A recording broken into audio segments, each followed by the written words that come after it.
Saudara-saudari yang terkasih, bacaannya amat panjang. Benar? Makanya saya persilakan untuk duduk, ya kan? Kira-kira Anda tahu apa tadi bacaannya? Wah, selalu jawabnya adalah diam. Bacaannya amat panjang dan kita diajak untuk mendengarkan suatu percakapan yang intens.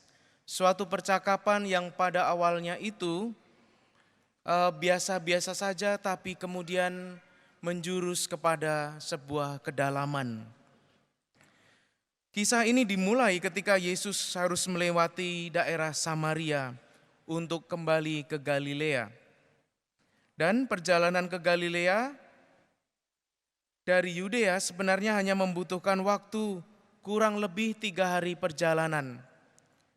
Dan karena Yesus perlu mampir di Samaria, maka durasi perjalanannya akan menjadi lebih lama lagi. Dari yang 3 hari menjadi 5 hari. Itu menurut Google gitu ya.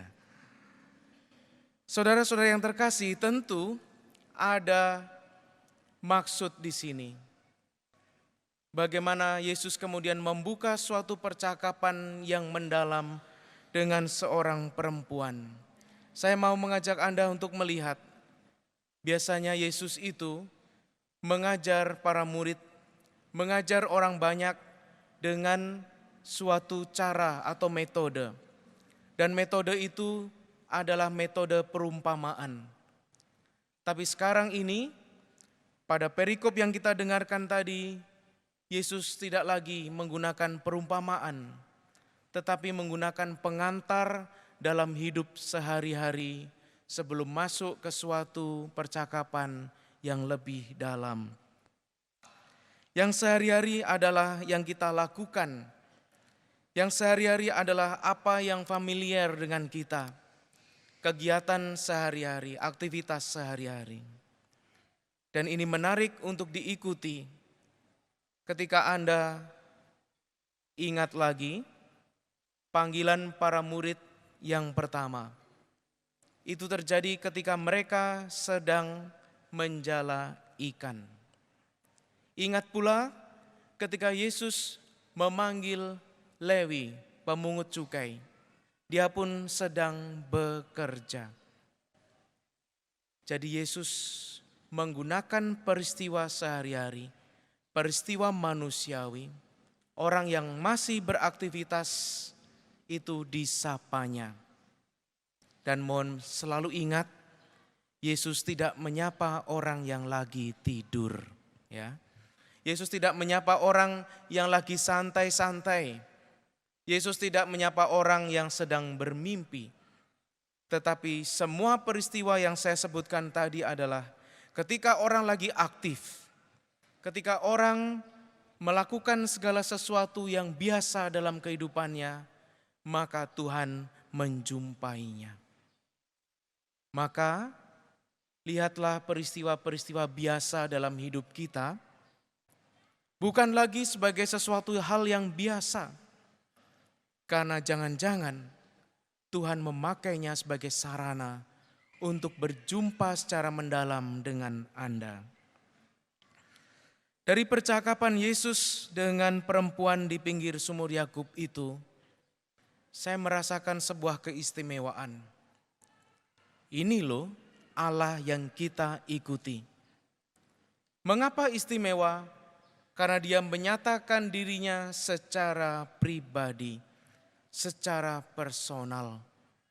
Dia bukan lagi Allah yang jauh, yang tidak bisa digapai, tetapi ternyata dia adalah Allah yang bisa duduk berhadapan, mendengarkan, dan sekaligus memberikan saran.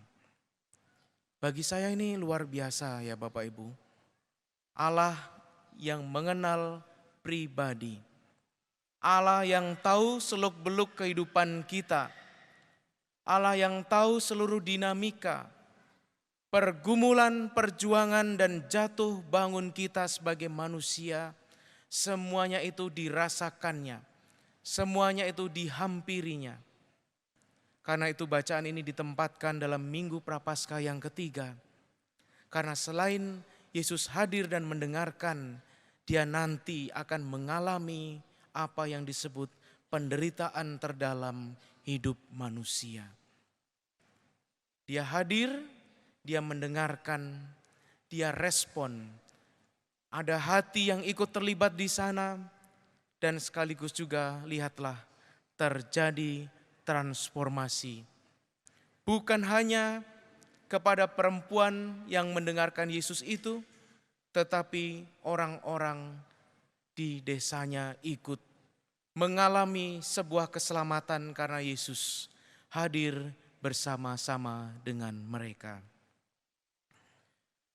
Saudara-saudara yang terkasih, bacaan dari Injil ini mengingatkan bahwa apa yang kadang-kadang kita cari dengan segenap usaha, apa yang kadang-kadang kita bayangkan sebagai sesuatu yang sulit. Oh, kalau mau berjumpa dengan Tuhan itu, kita harus menyepi. Oh, kalau kita ingin berjumpa dengan Tuhan itu, harus melakukan banyak doa, ini, itu. Tentu hal ini tidak salah karena memang maksudnya untuk menyiapkan hati, budi, pikiran kita. Tetapi mohon tidak terpaku pada satu metode saja. Allah itu bergerak bebas, tidak bisa kita kerangkeng dengan cara dan metode kita.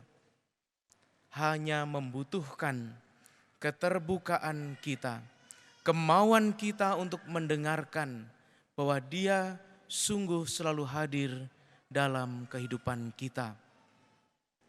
Sebagai orang Katolik, kita itu memiliki banyak keistimewaan untuk bisa selalu online dengan Allah.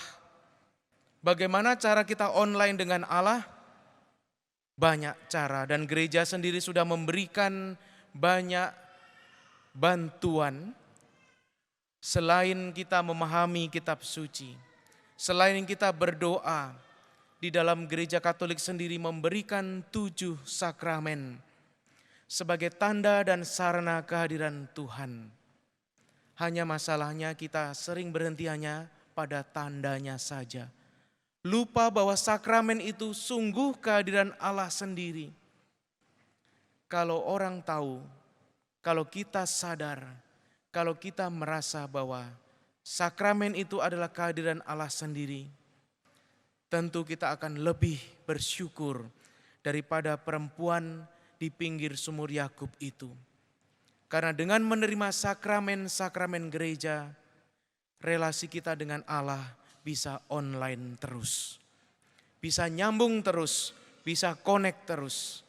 Karena itu adalah salah satu bantuan yang diberikan kepada kita.